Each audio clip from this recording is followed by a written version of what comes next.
Kang Ha wasn't paying attention because he was busy watching Jae-in, who was alone. Suddenly, Jae-in received a message sending her a video file, reminding her of October 27th last year. Before Jae-in could even compose herself, she received another message from Rian, asking her to meet in a private room to talk. In the room, Rian apologized to Jae-in even though he didn't know what mistake he had made. Despite Rian apologizing until he was blue in the face, Jae-in still didn't accept the apology. Rian wanted to know the reason, but Jae-in swore she would keep it a secret until she went to hell. Rian was extremely angry to see her being so stubborn. Outside, the group of friends playing Truth or Dare had spun to Kang Ha, knowing he was in the clouds. A classmate asked Kang Ha who he wanted to sleep with at the party. Kang Ha decided to choose Dare, so he had to kiss any girl there. Kang Ha looked at the beautiful and charming female friends, but he didn't choose anyone and stood up. Everyone immediately followed Kang Ha to see what he would do. He walked into the room with Rian and Hee-ra, then looked at Rian with cold, sharp eyes. It turned out that Kang Ha's purpose for coming to Jushin school was revenge. Indeed, Rian had sent someone to hell, just as the friends had told Kang Ha before, and that person was Kang Ha's older brother. He promised his deceased brother to expose the truth. Back to reality, Kang Ha chose to kiss Jae-in, and she responded to Kang Ha, making Rian extremely angry. Everyone witnessing it instantly froze, but Hee-ra found it incredibly amusing. The next morning, the party was over, but one couple still hadn't broken apart, entwined on a bed in a dilapidated storage room. Eun-jin and the teacher had just had a passionate night and were reluctant to part, but one had to go to school, and the other had to teach, so they had to say goodbye. Meanwhile, on the other side, Rian still remembered last night's events. Although he had punished Kang Ha, he was still seething with anger. Just then, Rian's mother also returned from abroad. Her first words were not to care about her son, but to tell Rian to prepare to study abroad. Even though he still had one more year of high school left, she didn't even remember how old her son was. She believed that hiring a bunch of servants to take care of Rian would give him a complete life. But what Rian lacked was his mother's love. He left in a huff, and she didn't care, only focusing on her work. The pressure for rich kids was choosing which car to drive to school. Today, Rian chose a racing car to go to school.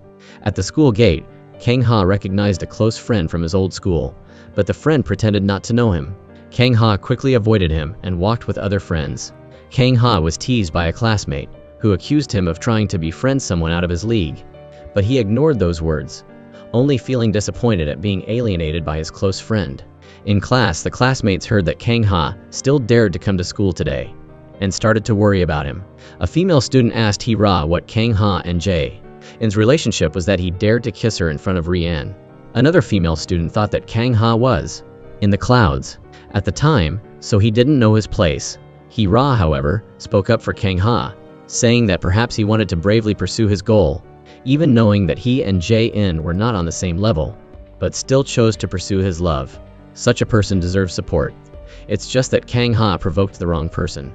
Just then, Kang Ha and Rian appeared from two sides, coming face to face. The reason Kang Ha kissed Jae-in was because a female student told him that Jae-in was Rian's trigger. Just touching her would make Rian explode in anger. Kang Ha's older brother had died a few years early, simply because he dared to be close to Jae-in. Back to reality, Rian saw Kang Ha refusing to move out of the way, so he led his friends around him.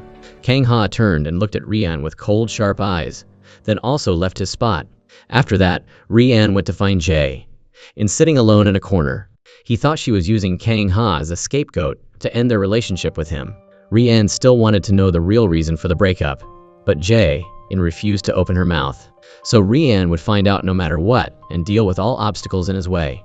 After saying that, Rian turned and left, leaving Jae-in sitting there alone.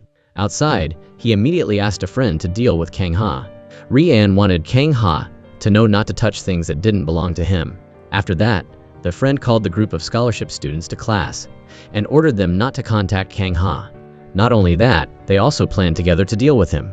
Hearing that, Kang Ha still sat right in class and laughed. "Oh my god, are you guys deliberately telling me this?" The head of the scholarship student group grabbed Kang Ha, but he easily twisted the leader's arm. Suddenly, Jae-in arrived. Kang Ha was so busy looking at her that the leader managed to hit him. The teacher saw this and immediately sent the leader out, then asked the students to sit down and listen to an announcement. Jushin School would soon hold a Healing Forest event. The school required all students to register to participate, and anyone not attending had to notify the principal an hour in advance. Kang Ha appeared uninterested in such a trivial event. At the end of class, Kang Ha followed Jae-in like a shadow. He had something to say, but was hesitant because of Hee-ra's presence. Jae-in suggested he just say it, so Kang Ha wanted to apologize for last night. Jae-in didn't hold a grudge, thinking it was just friends having fun at a party. She advised Kang Ha not to be too attached, considering it Jae-in returning the favor for Kang Ha, lending her his shirt earlier. But Jae-in wanted to warn Kang Ha that he should quit school, because that was the only way for Kang Ha to escape Rian. After saying that, Jae-in turned and left without thinking. It was then that Hee-ra wondered to Kang Ha why he chose Jae-in among the myriad of girls at the party. Because she's the prettiest. With that, Kang Ha happily left. Hee-ra didn't believe Kang Ha's words were true, because there was no reason Kang Ha would risk his life just for a kiss. In the evening, Hee-ra went to the hotel to find Rian. She accidentally saw Jae-in standing outside the door but not entering. Hee-ra was about to tell Rian about it, but then she saw him watching a video of memories with Jae-in. The two had once been very happy together, yet now they were strangers.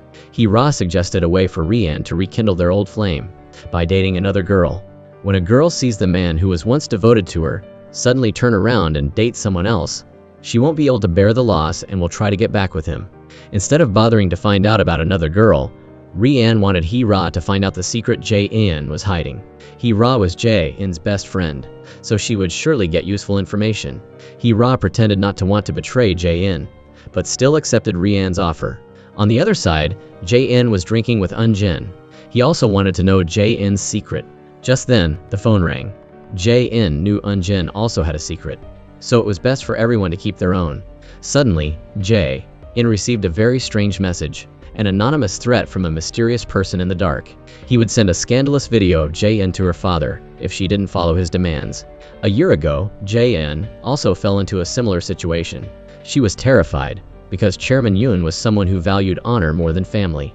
Even Jae-in's own birth mother was dealt with by her own father.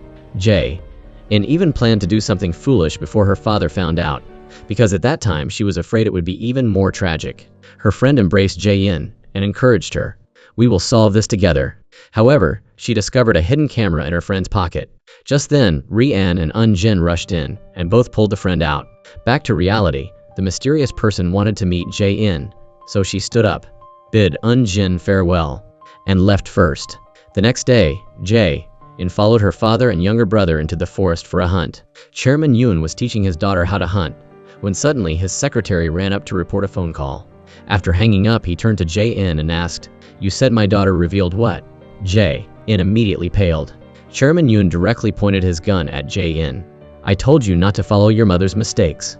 At this point, Jae-in could only close her eyes and wait for the moment she'd kick the bucket. But it turned out it was all just her overthinking.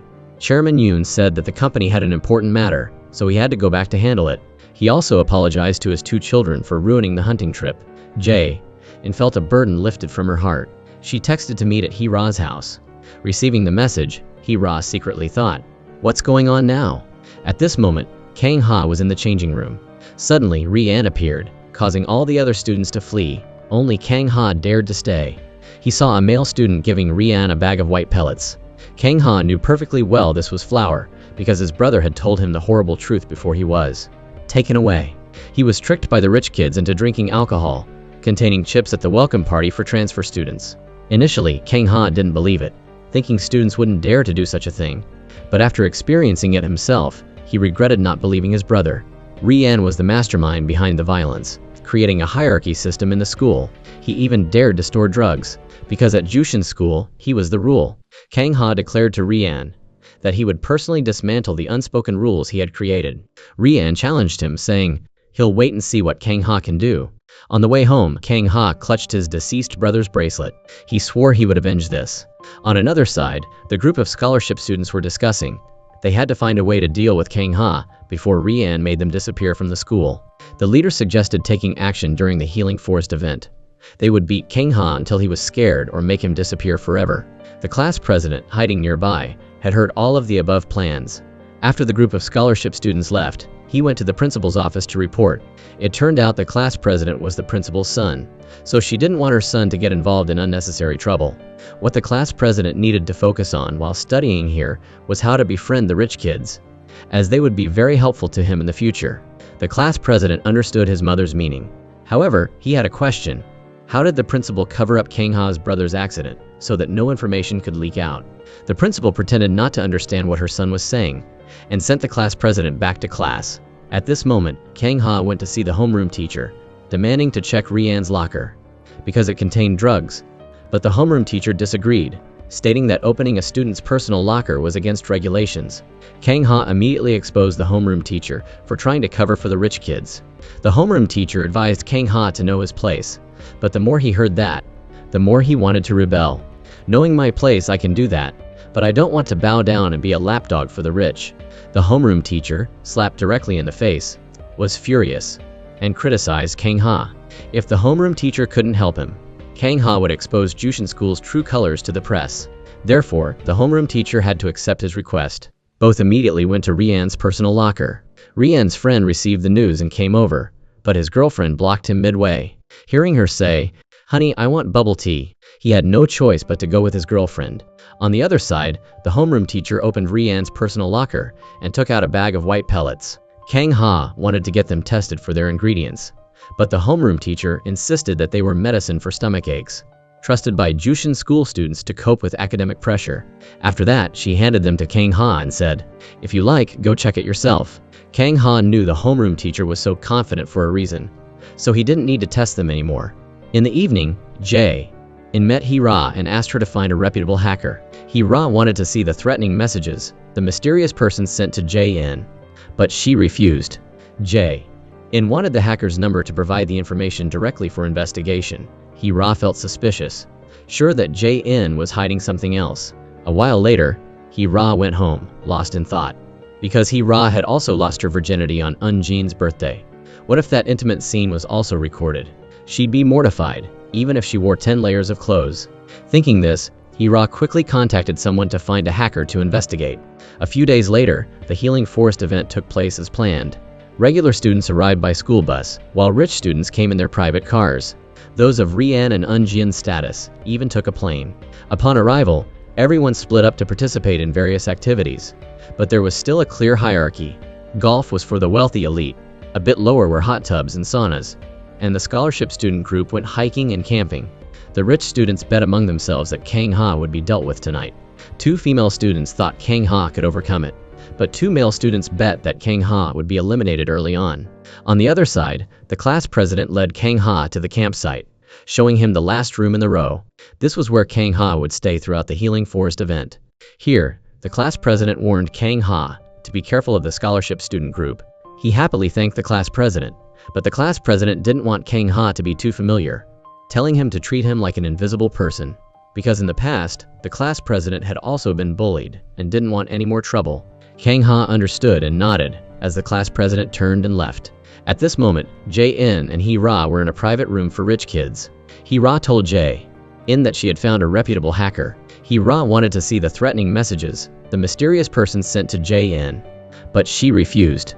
Jae-in wanted the hacker's number to provide the information directly for investigation. Hee-ra felt suspicious, sure that Jae-in was hiding something else. Suddenly, Eun-jin knocked on the door, wanting to invite the 2 girls to hang out. The group of rich friends went to the rooftop garden, but no one spoke, making the atmosphere a bit tense. Jae-in asked to leave first. Rian stopped her and asked why she seemed annoyed. Jae-in directly admitted that now, whenever she saw Rian's arrogant face, she couldn't stand it. Eun-jin also stood up and chased after Jae-in, leaving only Hee-ra and Rian. Hee-ra wondered if Rian had thought about her suggestion to find another girl to make Jae-in jealous and come back.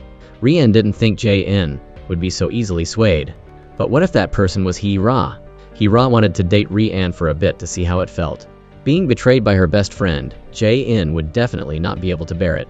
Hee-ra advised Rian to think quickly, because Jae-in was showing signs of liking Kang Ha. Rian was very hesitant upon hearing Hee-ra's intention. On another side, the homeroom teacher asked Kang Ha to go buy something, intending to keep him away from the rich kids. The homeroom teacher didn't want any trouble because she still had to teach and earn a living. Kang Ha didn't need to hear an explanation. because he knew this place was full of cowardly adults and crazy kids. Hearing that, the homeroom teacher could only resentfully watch Kang Ha leave. Outside, Kang Ha nearly bumped into Jae-in. Coincidentally, she also wanted to go buy something. The sight of her automatically getting into Kang Ha's car was accidentally seen by Ri-an, and He-ra added a few sarcastic remarks, making Ri-an extremely angry as he watched Kang Ha and Jae-in leave. On the way, both took the opportunity to breathe the fresh air by the sea. Jae-in felt healed, and her mood also improved. But suddenly, it started raining heavily, drenching both of them and forcing them to find shelter. It seemed they wouldn't be able to return to the campsite until evening, but Jae-in thought that was good too. Suddenly, a puppy ran up and shook rainwater onto Jae-in, making her spontaneously laugh. It was the first time Kang Ha had seen Jae-in smile so brightly, and he immediately complimented her beauty. Kang Ha wondered why a girl in such a good position as Jae-in, who didn't have to worry about anything, didn't smile more often. Perhaps it was because Jae-in was rich, but not happy. From a young age,